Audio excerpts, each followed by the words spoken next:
और बहुत एक महंगी बात याद रखना, सफलतम व्यक्ति वो है जो मुखर नहीं होता।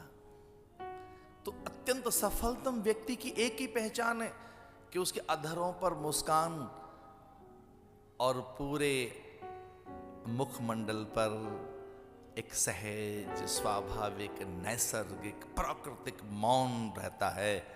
तो जो कम बोल रहा है, मुस्कुरा रहा है, समझ लेना सफलतम प्राणी है।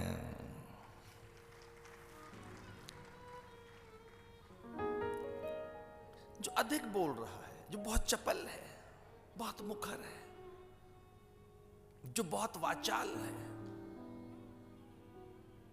अभी सफलता की ओर हो सकता है, वो सफल नहीं हुआ है। और सफलता के बाद एक और है सीढ़ी, उसका नाम है सार्थकता। और उससे भी बड़ी एक और सीढ़ी है, वह कृतकृत्यता। कृतकृत्यता ये कैसे माने कि जीवन आपका सार्थक हो गया, ये हम कैसे माने कि जीवन सफल हो गया, हम ये कैसे माने कि वो धन्य हो गया, या वो कृतकृत्य हो गया है, या वो आदर्श बन गया है।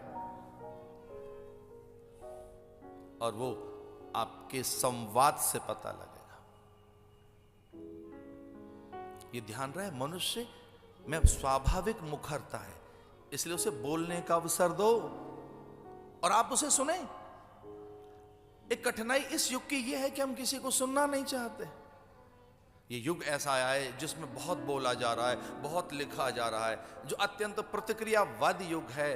हमें अभी अपनी प्रतिक्रियाएं देनी है, हमें अभी अपनी टिप्पणी देनी है, हमको तो अभी पोस्ट करना है। हड़बड़ी में पोस्ट की जा रही हैं चीजें, अपने विचार, अपनी भावनाएं, अपनी भड़ास, अपना उन्माद, अपनी उत्तेजनाएं, अपनी पूर्वाग्रह, अपनी जिद, अपनी हट, एक अपनी प्रचंड मान्यताएं। तो जो हमारी मूढ़ मान्यताएं हैं, जो हमारे चित्त का चांचल्य है, जो हमारी बुद्धि का भ्रम है, जो हमें गहरे आग्रह हैं, जो हमारी गहरी हट धर्मिता है, वो व्यक्त हो रही है। ये युग बड़ा वाचाल युग है। तुलसीदास जी ने राम के बोलने से आरंभ की है बाल कथा, बाल लीलाएं। वो कम बोलते हैं। सफलतम व्यक्ति का एक ये उदाहरण है, वो कम बोलेगा, करके दिखाएगा। और उसका चरित्र, आचरण, चिंतन, वैचारिकी, भावभंगिमाएं, उसकी मुद्राएं, उसकी सकल चेष्टाएं और उसकी प्रतिक्रियाएं किसी को आहत नहीं करेंगी। तो ये याद रखना, अगर कोई सफल व्यक्ति है तो उसके सकल चरित्र से, चिंतन, भाव भंगिमा से, आचरण और उसकी प्रतिक्रियाओं से कोई आहत नहीं हो सकता। और किसी ऊंची सौध पर सदन में बैठने का अवसर मिला हो आपको, तो अपनी बात कहो, किसी को आहत मत करो, व्यथित मत करो, व्यग्रता मत दो, उत्तेजनाएं मत दो, भीषण प्रतिक्रियाएं नहीं होनी चाहिए आपकी। तो सफल व्यक्ति कौन? जिसके अधरों पर मुस्कान है और पूरे उसके शरीर विज्ञान में मौन है। तो सफल व्यक्ति कौन? सफल व्यक्ति वो है जिसे संवाद करना आता है,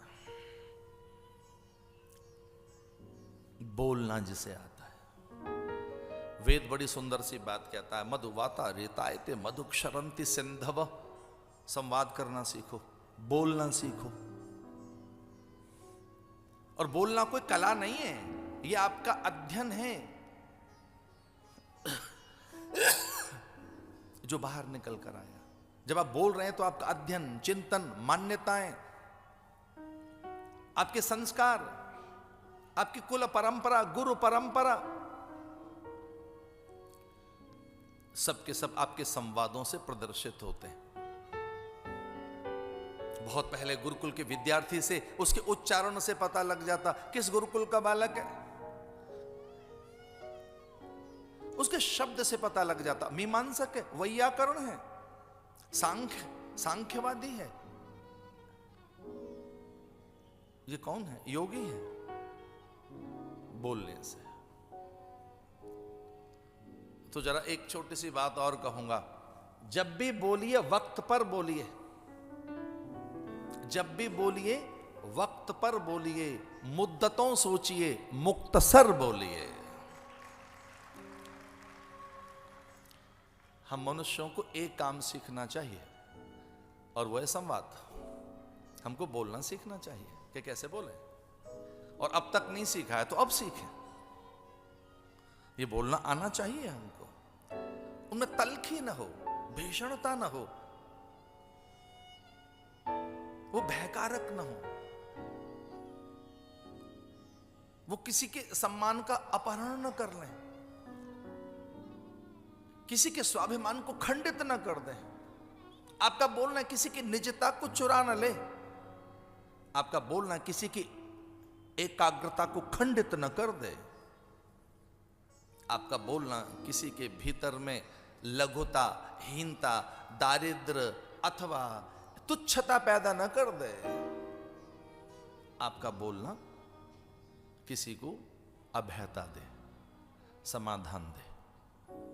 आपका बोलना किसी को बहुत आदर दे। कोकिल और कागा में कुछ अंतर है। कागा हमारे अतिथि के मन को पढ़ लेता है। अतिथि के आगमन की आहट कौवे के अंतःकरण को पहले लगती है। ये बड़ा विज्ञान है। कौवे के मन को, कौवे के सकल अंतःकरण को हमारे अतिथि के आगमन की आहट लग जाती है। मुडेर पर आकर वो कांव कांव कर रहा है, चूंकि मीठा नहीं बोल रहा है इसलिए कंकड़ी मारकर उसे उड़ा रहे हैं। और मेरी बात पर तनिक सा विश्वास करना, कोयल जब बोलेगी विरह के गीत गाती है, संयोग के स्वर उसने कभी नहीं बोले, लेकिन चूंकि मीठा गा रही है तो विरह के गीत भी हमें अच्छे लग रहे हैं। जो बहुत मीठा सा बोलती हुई दिखाई दे रही है कोयल आपको, वो मिठास नहीं है, वो विरह है, वो वियोग है, वो अभाव है। वो अपने बालक को ढूंढ रही है, अपने प्रियतम को पुकार रही है, और प्रियतम उस भाषा से कभी नहीं रीझता। ये बहुत भीतर की बात है। जिस ढंग से कोयल कुकू कुकू कर रही है और जो हमें बहुत मीठा लग रहा है, वो वियोग है, वो विरह है, वो अभाव है। वो बिछड़ गई है अपने परिवार से, हुक है उसकी वो। लेकिन हाँ, वो उसे वियोग में भी बहुत मीठा बोलना आता है। और एक बेचारा कौवा है कि वो संयोग के स्वर बोल रहा है पर मीठा बोला नहीं आता है। बोलने की बात है। बल जाऊं लला इन बोलन की। भारत ने मनोविज्ञान सिखाया और बताया हमारे नेत्र पहले बोलते हैं, उनसे रस पैदा हुए हैं नव नेत्रों से। नेत्र बोलते हैं हमारा रोम बोलता है, रोमकूप से स्वर निकलते हैं। स्वेद बोलता है हमारा, पूरा शरीर बोलता है। उसी से नवरस की कल्पना की गई है, शरीर की भाषा से, मन की भाषा से, हृदय की भाषा है, एक बुद्धि की भाषा है।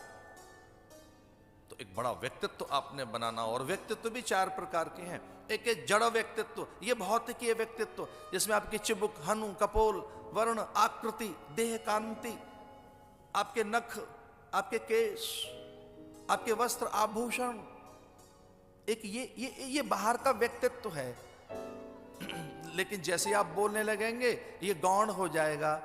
आपका जो सूक्ष्म व्यक्तित्व है, जो आपका भावुक व्यक्तित्व है, वो प्रचंड हो जाता है। भाषा से पता लग जाता है आपका अध्ययन, चिंतन, गुरु परंपरा, आपके सारे संस्कार, आपकी स्थिति। और एक तीसरा व्यक्तित्व है आध्यात्मिक व्यक्तित्व, जिसमें व्यक्ति स्वाभाविक रूप से संयमित होता है, शांत रहता है, वो याचक नहीं होता, अनपेक्ष रहता है। तो जो सुचिता है वो अनपेक्षता से आएगी। अनपेक्ष सुचिर दक्ष। एक चौथा व्यक्तित्व है आत्म व्यक्तित्व।